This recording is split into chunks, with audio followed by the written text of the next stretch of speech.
Hey everybody, today we're gonna do Uncle Kenta's homemade Jack-in-the-Box style tacos.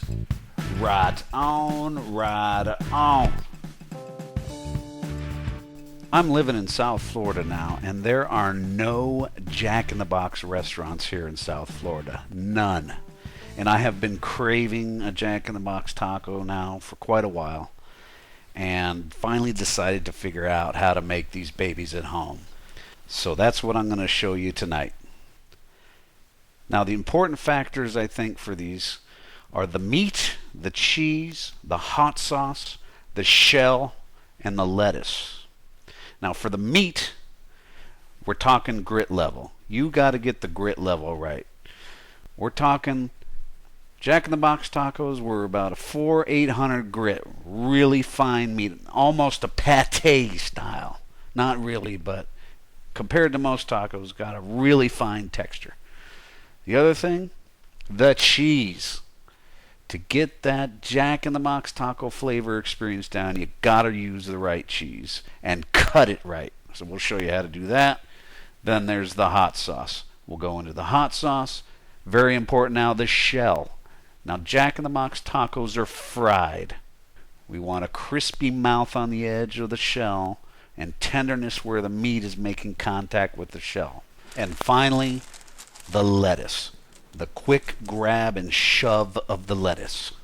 Now, one requirement for this is I don't want to have to deep fry these. Why? I don't have a deep fryer and I don't want to buy one. And two, I want a recipe that's going to be fast. I want an easy cleanup. I don't want to have to be hiring a truck to come pick up all the oil and the grease and the environmental regulations, grease traps, and converting my car to biodiesel. I don't want any of that rigmarole. So what I am going to show you is a special homemade taco manufacturing technique which I've developed to avoid all that. Now, the only special equipment and tools you're going to need is some tongs. You're going to need a skillet, a medium skillet, and a small skillet, and a blender. Yeah. You're going to have some paper towels, actually a lot of paper towels, because these budgies are greasy. Alright, to make these, we're going to be using corn tortillas, the small size, cooking oil. I'm using vegetable oil this time, but I tried using olive oil, or the oil olive, and that worked out good too. Got some white onion, the ground beef, spices. Now all I'm using is cayenne and cumin and salt. You can forget the pouches of taco spice. You don't need that. Stuff is terrible. I got better results with the basic raw materials, and it's just as fast. Then, really important, the American processed cheese slices. Yes, critical to recreating that Jack-in-the-Box taco experience. Then you're going to need some hot sauce. What I found is at the store, just either the La Victoria or, don't tell anybody, but the hot sauce works well. There's also some of the Valentina stuff, which is really hot. And it's got that vinegary flavor a little bit, and I like hot. And then finally, the shredded iceberg lettuce. Alright, so we're going to get started here. I'm using fresh onion this time, but I think powdered onion would work too, and might be even easier. So I wanted to try and blend it up, and had a little trouble getting it really finely chopped, so I had to add a little bit of water. Oh dear, look out. To the onions here in the blender, so that everything would stay down and I could get a really good blend to it. The water holds it all together. Excellent. Alright, so we're going to take our hamburger meat and toss it in there. Like that. And start cooking it. Now, what we're going to do here is add the onion in a little bit more. And get the meat to start cooking. But I don't want to cook it all away just yet. So we got our cayenne and our cumin added in. And we started browning the meat. As you can tell, I am not a professional chef. Once we get that cooking, we're going to stop before it's all the way cooked, and I'm going to let that cool down, and then we're going to toss it in the blender. Yes, and that is how we're going to get that fine grit taco meat texture. We got a lot of juice in there, which helps, but we're going to, once we get it started, we're going to have to give it a little bit of help. We're going to stuff it down there, give it a little bit of help, because we don't want to blend it too much. I just want a little bit. There we go.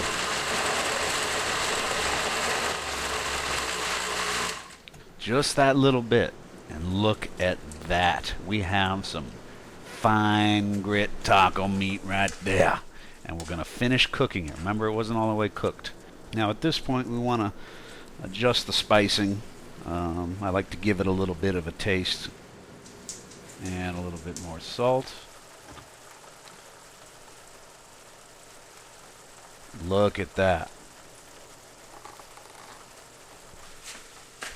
And just a little homage to Dr. Tong's 3D House of Pancakes, or in this case, the Dr. Tong's 3D House of Taco Meat.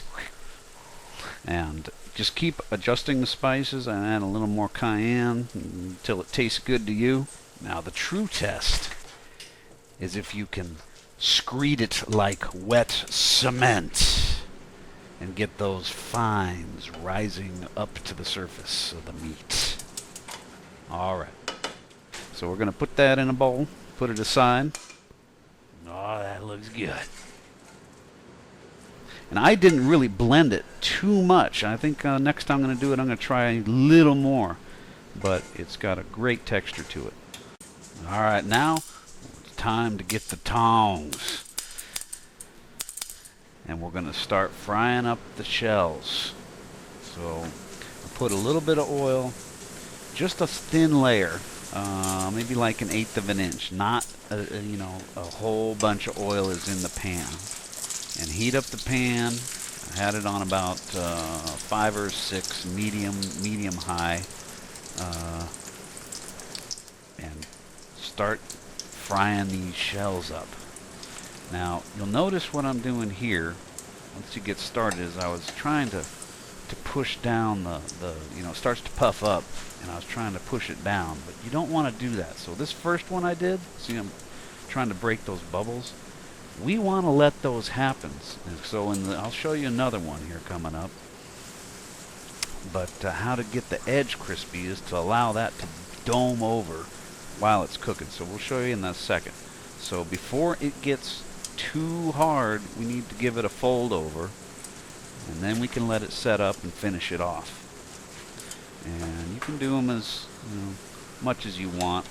I didn't want to overdo them this first time, because if they're too crispy, they're hard to work with and they'll crack up.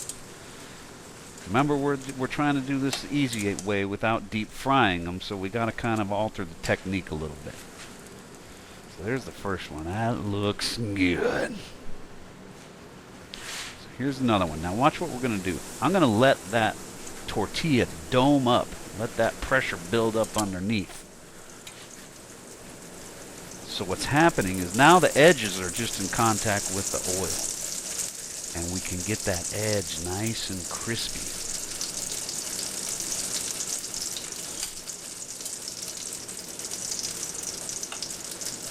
You got a lot of hot pressure and gases built up, man.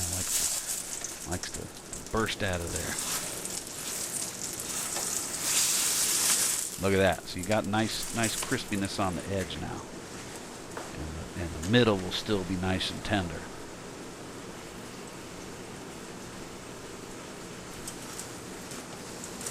Give it a flip. Look at that. Huh? Huh?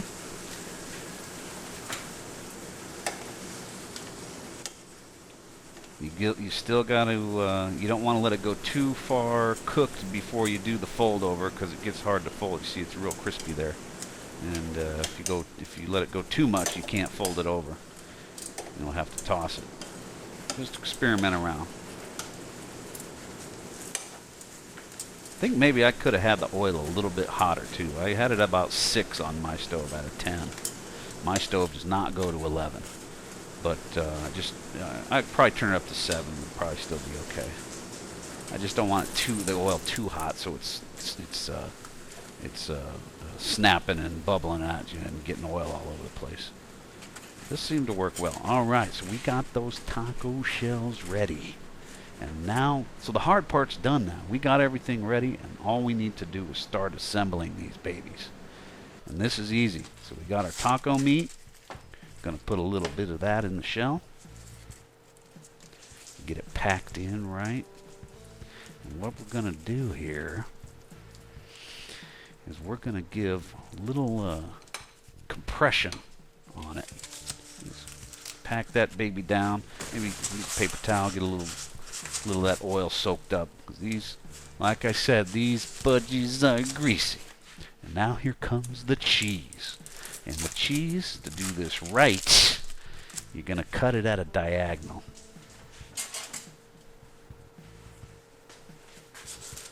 Perfect. Give it a quick slice. And now you got your sliced cheese diagonal ready there to go.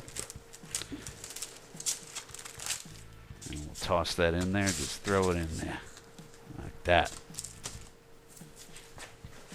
Next, get some taco sauce. And you want to put it on the correct side. You want it on the meat side there. Get a little bit of hot sauce in there. And the last step, that grab and shove of the lettuce. Let's get that in there. Toss it. Yeah. Throw it in there. Excellent. That's it. We have ourselves a homemade Jack-in-the-Box style taco, and they are delicious. All right. Well, thank you for watching. Please post any comments or any questions. And if you have any ideas how to make these even better, let me know. Subscribe, and thank you very much. Right on, right on.